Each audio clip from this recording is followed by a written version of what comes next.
Oh, he loaded up. Mercedes tattoos it to center. It is gone. Potential tying run at third, potential winning run at second. Hot drive, deep left. Grand slam! Bobby Witt Jr. wins it. Now the 3-2. Fastball hit in the air. Right center field. Back to Celestino. He's out of room. We're out of here. 2-2 count, runner at third, bottom of the 10th. Here it comes. A swing and a fly ball, deep left field. Down the line it goes. Gordon in the corner. Gone! Yes, ladies and gentlemen, you saw that we have a new intro, and it is a sad intro. So from now on, I was actually with Matt yesterday, the special guest last night.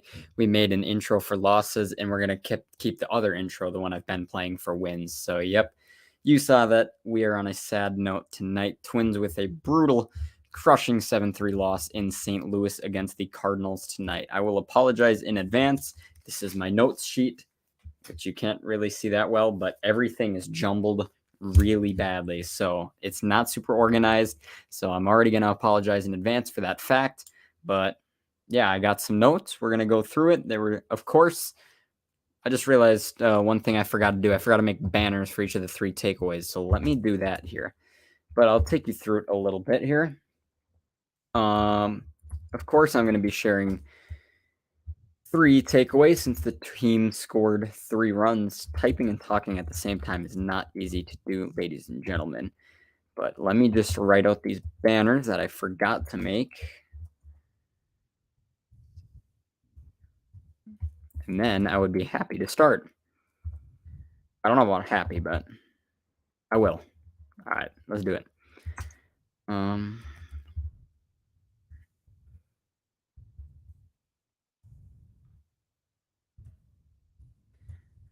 Let me do that, and one more I got to make.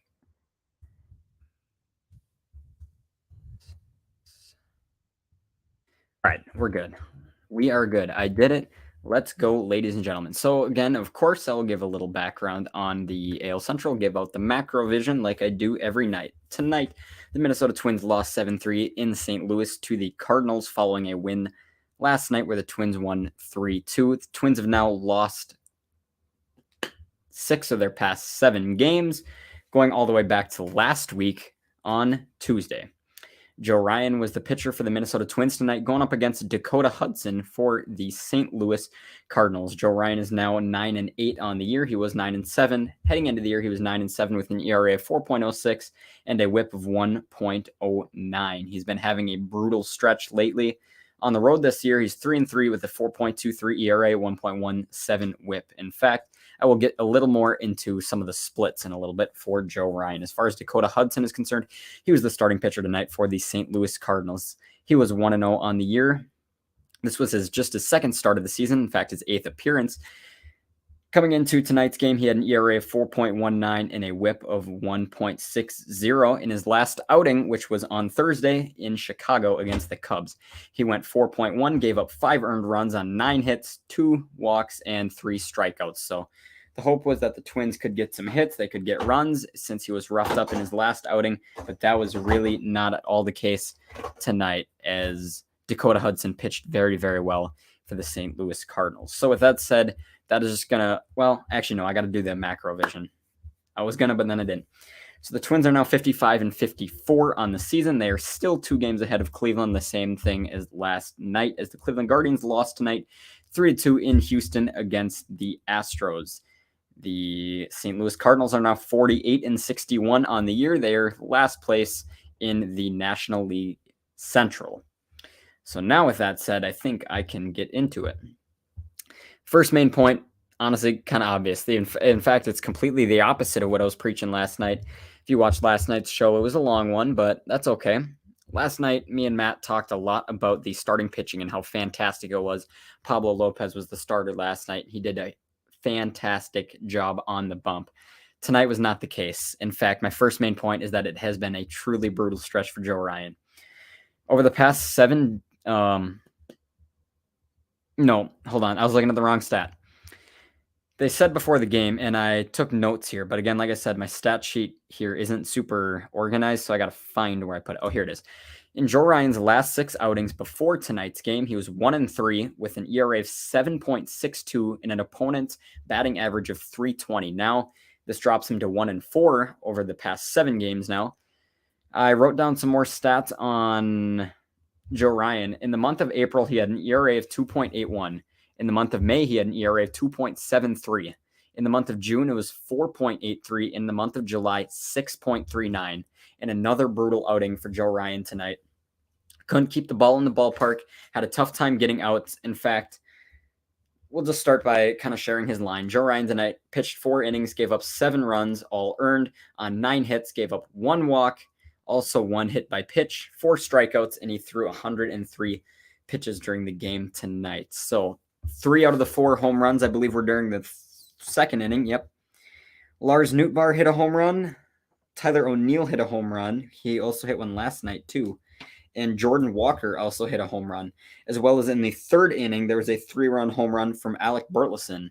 So overall, Joe Ryan's just had such a tough time this year keeping the ball in the ballpark. In fact, they said during the broadcast, those home runs now, he's allowed 25 home runs on the season, which I believe, if I heard correctly, is the 2nd most in the entire MLB, only behind Lance Lynn, who was with Chicago, but now he's out in LA with the Dodgers.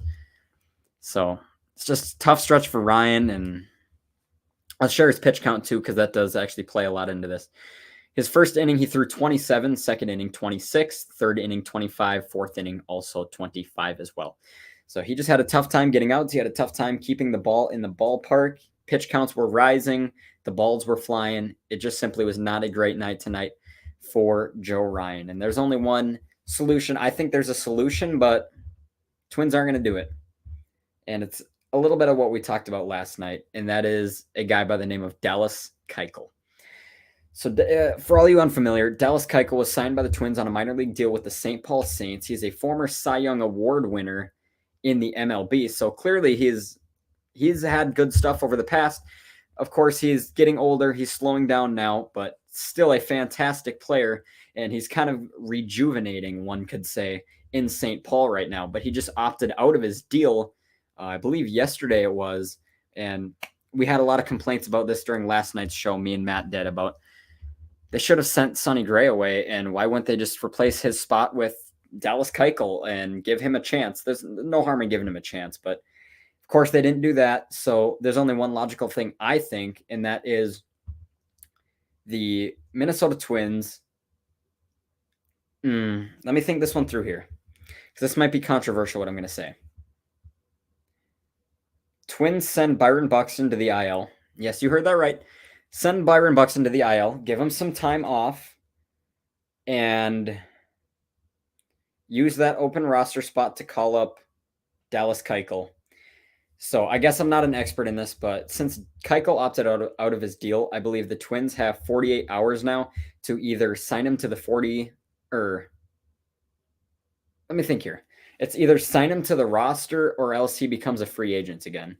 So Twins should send Buck to the IL after he was scratched tonight from tonight's game with, I believe, right calf soreness, if I remember seeing it correctly. Send Buck to the IL, give him some time off, give him some time to recoup, and then use that open roster spot to call up Dallas Keuchel and give Joe Ryan a break. He needs a break. He's having a tough time.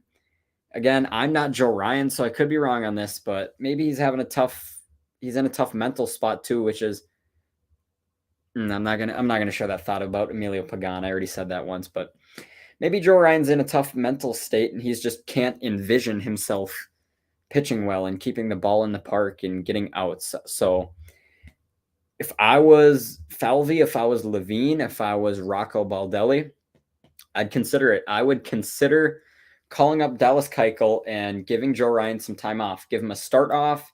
Maybe he needs more. Maybe he doesn't need more. But I think that there should be a one-time replacement in the rotation of Joe Ryan with Dallas Keuchel, and I think that would help the Minnesota Twins, in my opinion. So with that said, I think I'm about ready to move on. Let me look at my notes, see if I have anything else Joe Ryan related. Otherwise, I think I'm about ready to move on to my next one. I think I'm good. So with that said, the second note that I had was that strikeouts were an issue yet again, and the Twins I should have said the Twins were unable to get clutch hits. They just simply couldn't do it tonight. In fact, the Twins struck out 9 times tonight, which is actually below average for this team. This team averages 10.22 strikeouts per game. So far this year, the team has struck out 1,115 times. The all-time record in a season was set by the Chicago Cubs in 2021, I believe, if I remember correctly, at 1,596. The Twins are currently on pace for 1,657. So if you didn't watch last night's, we had a lot of issues with strikeouts. Strikeouts don't move the runners. Strikeouts don't put runners on base. Hitting the ball is what puts runners on base. Hitting the ball is what creates chaos on the base paths. And I just get frustrated when the Twins strike out, and that's namely Joey Gallo. He did get a base hit tonight, which is nice, but that shouldn't be few and far between. He got a single, and then he was thrown out on a fielder's choice that same play. He struck out, and he also grounded out to short. But overall, I mean, the Twins, if you watch tonight's game, you'd know they just couldn't get – they had – until the 7th inning, they had a tough time getting runners on base. And when the Twins finally got runners on base, they couldn't bring them home. They couldn't get the clutch hit. It was just frustrating to watch something like that. But yeah, I mean, it seems like I'm preaching the same thing every night, but it's accurate that strikeouts are just few. They're not few and far between. That's what base hits are at clutch situations here. And this team needs Royce Lewis back. He was the spark that lit the fire. Royce Lewis was able to get hits when it mattered most. He was able to go into games with the mentality of, it doesn't matter. I don't need to be a hero. I don't need to hit a home run here and put one up on the board here for Minnesota. I just need to put the ball in play, and whatever happens, happens. And it worked really well for Royce. And that's why he'd been playing so well up until when he got hurt recently. So the Twins need Royce back to fit their philosophy. Not their philosophy, my philosophy on what needs to happen. And that is they need to make contact. And it's getting irritating seeing how often they swing and miss and how often they strike out. It's just brutal. Dakota Hudson was the starting pitcher tonight for St. Louis. He had 7 of the strikeouts out of the 9. Then the other 2 strikeouts came in the 9th inning. Kyle Farmer struck out, and Matt Wallner also struck out. They were both on 0-2 counts, and the pitcher was Jojo Romero in the 9th inning. So with that said, I think that gets that off my chest here, and now we are ready to move on. The third note I have is actually going to flip the script because it's the only, well, not the only happy note, but now that I've gotten the anger out of me, we've got some actually constructive things, and that is that Matt Wallner played really well tonight. And overall, he was, I believe, 0 for 2 before he overall finished the game 1 for 4, which isn't, no. He finished the game 1 for 3, but also had a walk as well. In the first inning, Matt Wallner on a 1-2 count struck out swinging. In the 5th inning, Matt Wallner walked on a 3-1 count, but he was stranded at first base. In the 7th inning, Matt Wallner came clutch on a 1-out count, hit a 3-run home run that also scored Kyle Farmer and Max Kepler as well. And then he also came up in the 9th inning and struck out, like I said, which is tough. That I really wanted to see Matt Wallner bat just since he's been hitting so well this year. And as of late, I wanted to see him hit in a situation like that. And he wasn't able to get the hit, but he was still the brightest spot on the team to me tonight. Over the past 7 days, Matt Wallner's had 18 at-bats. He's had 5 runs scored on 4 hits. He's had 1 double and 3 home runs, 3 RBIs, 1 walk, and an OPS of 1.041. I mean, there's nothing to say other than the fact that Matt Wallner needs to play every day. We need to see him out there. We need to see him. He's hitting the ball. He's doing a great job of it. We need to see him out there being himself. And his arm is a cannon. In fact, we saw that last night when the first run, I believe, was scored by the St. Louis Cardinals. I'll kind of paint the picture again. There was a runner on third base. Maybe there was runners on first and second. I don't even know. There was a ball hit to the outfield. Matt Wallner was playing in left. He fields the ball, fires it over 100 miles per hour from the outfield. It gets cut off by Polanco, which very frustrated was Ryan Jeffers, who probably could have got the out at home, but ultimately they got the out at third and the run still counted since it was not a force at third base. But yeah, they said something there. The average like velocity throw from an outfielder is like in the 80 mile per hour range, and he threw it at, I think, about 101. So absolute cannon. He can hit the ball well. Matt Wallner needs to be in the lineup every day in left field. With that said, that's going to unleash for me, I believe, the bonus notes that I have. So, ladies and gentlemen, we are on to the bonus notes. I had 2 of them. There were 2 other players that I saw hit, or not hit, I should say, that are just 2 other players I saw play well, but they didn't earn a spot in my top 3 since the Twins scored 3 runs tonight. Donnie Barrels, Josh Winder. So Donovan Solano came in the 9th inning. There was 1 out at the time. Jorge Polanco flew out on the first pitch to center field in the 9th inning. Following that, Donovan Solano came up, was in an 0-2 count early, was able to work it all the way back to full count before getting a base hit at 3-2, though he was stranded at first base. But seeing that plate appearance, Donovan Solano, he's been in a slump lately, but I just like watching Donovan Solano hit. He's patient. He hits the ball for the most part. And I nothing more to say other than I like Solano, and he should have been in the lineup tonight, and he wasn't. So he was the one player I think earned a bonus note for me. The other one is Josh Winder. So the Twins had 3 pitchers come in tonight. They were Joe Ryan, Josh Winder, Caleb Thielbar. We already talked about Joe Ryan and his brutal night he had tonight. Then Josh Winder came in for the 5th, 6th, and 7th innings. He's kind of a mid-innings kind of a guy, and I like him a lot. Kind of like a Cole Sands kind of a player, and I like Cole Sands as well. Josh Winder in the 5th inning threw 11 pitches, in the 6th inning threw 8 pitches, in the 7th inning threw 5, 6, 7. That's right. 5th inning threw 11, 6th inning threw 8, 7th inning threw 16. In fact, somewhere on here I wrote down some notes on him. Matt Wallner had 3 innings pitched, no runs given up. He only gave up 1 hit, no walks, had 4 strikeouts, and threw just 35 pitches over that 3-inning stretch. This season, Josh Winder has an ERA of 3.97 and a whip of just 1.50. I like Josh Winder pitching. I like him coming in when the pitcher struggles. Obviously, you never want to see a starting pitcher struggle like Joe Ryan did tonight, but Josh Winder is such a good bridge guy. I like him a lot. And he won't be available, of course, tomorrow since he went out there for 3 and threw 35. But same with Cole Sands, too. I just appreciate them as mid-inning kind of guys. So with that said, that wraps up my bonus notes. Those were the only 2 I had, was Donovan Solano, pinch hit, single, and Josh Winder, great 3-inning bridge time. So with that said, thank you guys so much for watching. I think that about does it. Again, I will run through them again. Joe Ryan had a tough night tonight. Pitched only 4 innings, threw 103 pitches over those 4 innings, gave up 7 earned runs on 9 hits, 1 walk, 1 hit by pitch, 4 strikeouts, and like I said, 103 pitches. And we do have sirens about a block away from us. And they just went by. Hopefully they're not coming for me.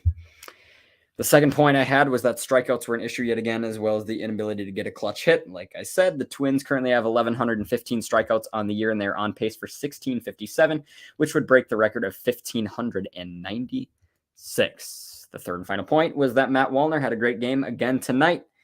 That was Matt Wallner's 5th home run in the past 7 games. He's just simply been hitting well. OPS of 1.091, like I said. Or is that a 4? Hold on. That's a 4. 1.041. I don't want to feed you guys false information. But, yeah, Matt Wallner was well. And the bonus notes, again, to run through them, Donovan Solano had a nice 9th inning pinch hitting appearance, going down 0-2, coming back to run the count full, and then hitting a single up the middle to give momentum, even though they couldn't do anything with it. And the final bonus note, Josh Winder with another nice game tonight, 3 innings pitched, no runs given up on just 1 hit. No walks, 4 strikeouts, 35 pitches. So with that said, that is going to do it for me. Tonight was a loss. So like you saw, if you were watching at the beginning, I threw up my sad intro of the Twins getting walked off on a few times. instead of the happy intro. But unfortunately, I don't have a sad intro. So you're going to get to hear Enter Sandman yet again until I make a sad intro. So with that said, thanks for watching. Have a good night, everybody. There will not be a post-game episode tomorrow night since I have to work. I will be camping Friday and Saturday. And beyond that, I don't know yet. Sunday, I don't know. Depends when they play. Depends when we get home from camping. And there will not be an episode Monday. Let's just say Soul of the SKOL is returning on Monday night. With that said, thank you guys so much for watching. Of course, leave a like, share it if you enjoyed, subscribe if you're new. I will see you guys sometime next week for the next episode. And I still don't have a good phrase to end with. So go Twins, but in reality, go Guardians, because the Twins need to make changes, and they won't. Have a good night, everybody. Let me throw up the outro. Let me throw down the banner. I'm all out of organization. All right, have a good night. See you guys.